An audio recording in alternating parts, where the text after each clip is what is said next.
Caríssimos e caríssimas, eu sou Daniel Nonato e vamos assim hoje,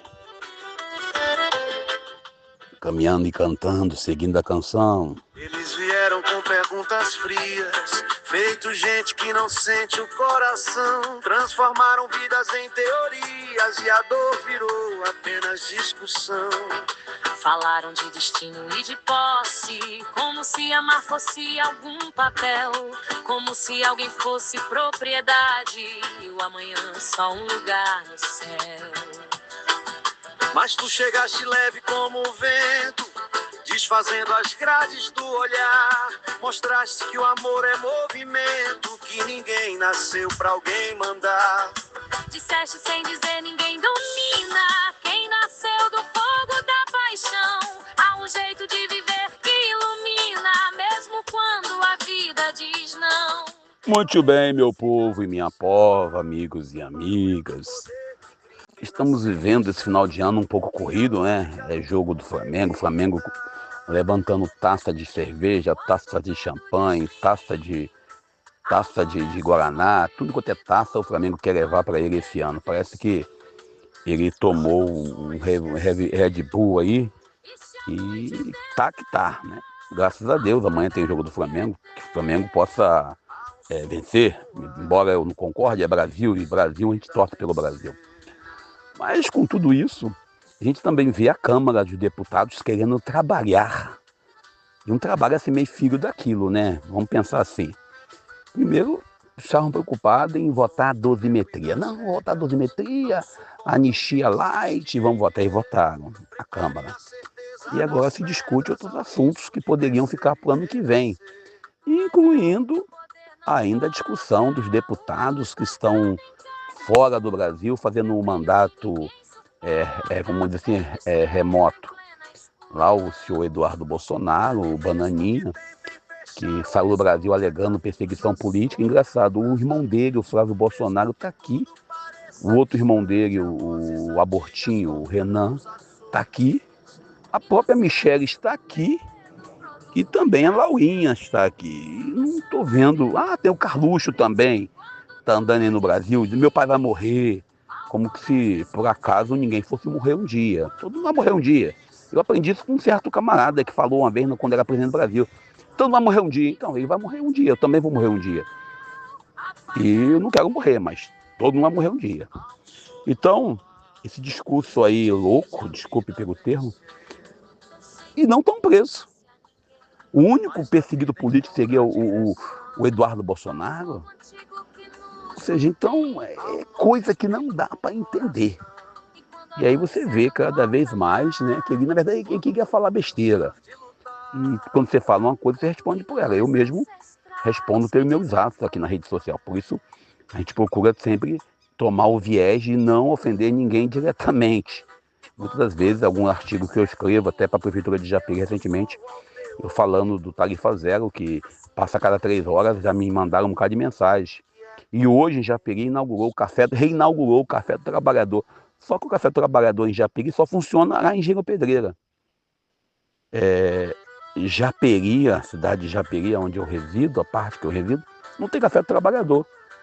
Deve ser porque não tem trabalhador lá, deve ser isso. Então não tem café para lá.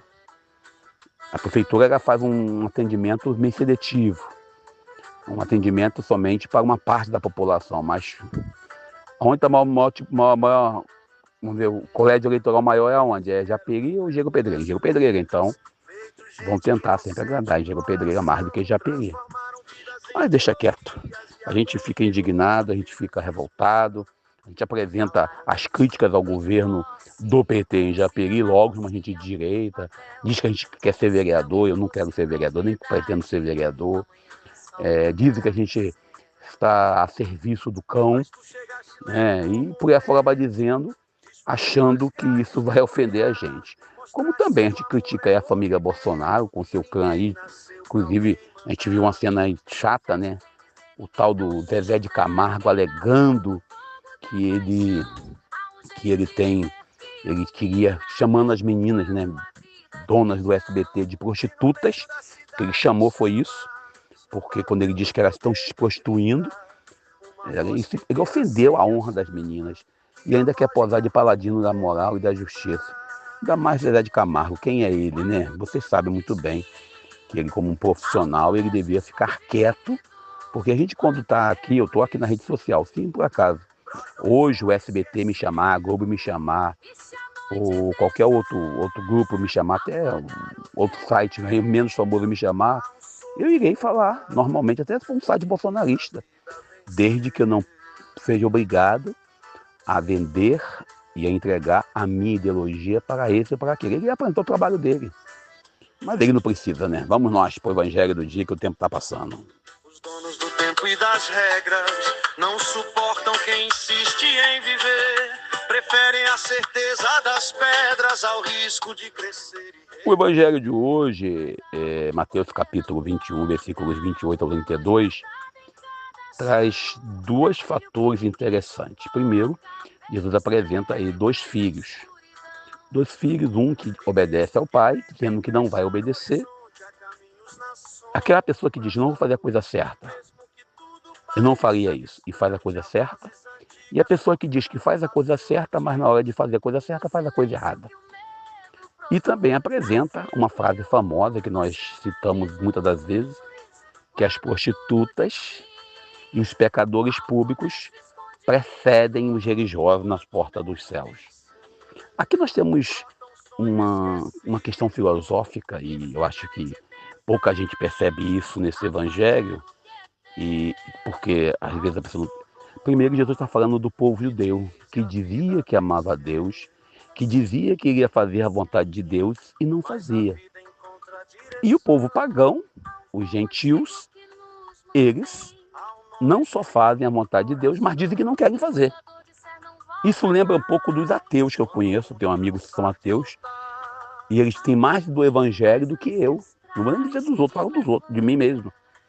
Eles vivem muito mais do evangelho, na sua preocupação com o próximo, na sua preocupação com aqueles que vivem a justiça, do que eu. Não vou falar de você, não, fala de mim. E você vê, às vezes, algumas pessoas que não frequentam a igreja dando mais testemunho evangélico do que muitos que se dizem cristãos, católicos, evangélicos, os que rezam o terço, os que carregam as Bíblias embaixo do sovaco. E esses que não carregam Bíblia, não rezam terço, não frequentam missa, às vezes tem muito mais da santidade que Deus nos dá, nos comunica, do que às vezes a gente. Por quê? Porque não existe essa ideia de dizer, Deus, eu te amo e odiar o irmão. E aí eu lembro do padre Júlio Lancelotti, com todo respeito, o pessoal está aí dizendo que ele foi transferido de paróquia desde o dia 10 e também ele está sendo aí cortado, né, perseguido pelo Monsenhor, pelo bispo dele lá em São Paulo, e começa assim um movimento popular, né? Vamos dizer para o Dom Odilo Scherer cancelar, não fazer o que está fazendo. Senhores, padre Júlio Lancelotti está dentro do sistema. Ele é padre. Ninguém é obrigado a ser padre. Ninguém é obrigado a estar sobre um sistema. Mas se você está, siga a regra do sistema. E com todo respeito, não estou dizendo que não tem que gritar, tem que gritar. Mas quem vive dentro do sistema tem que ter essa consciência que o Evangelho nos pede duas coisas. Primeiro, que tenhamos consciência de quem somos. Que somos o filho mais velho, que diz sim de boca e não na prática, ou somos o filho, às vezes, que diz não e faz o sim na prática. O importante é que tenhamos consciência de que não é só palavras a vida evangélica. Não é só rezar texto, não é só frequentar a missa, não é só você ler a Bíblia, decorar versículo. É vivência plena. E a vivência plena envolve perseguição, envolve renúncia, envolve dor e tristeza. E vamos nós mais um dia, vivendo mais esse dia. Agradeço a você pela sua audiência, pela sua paciência.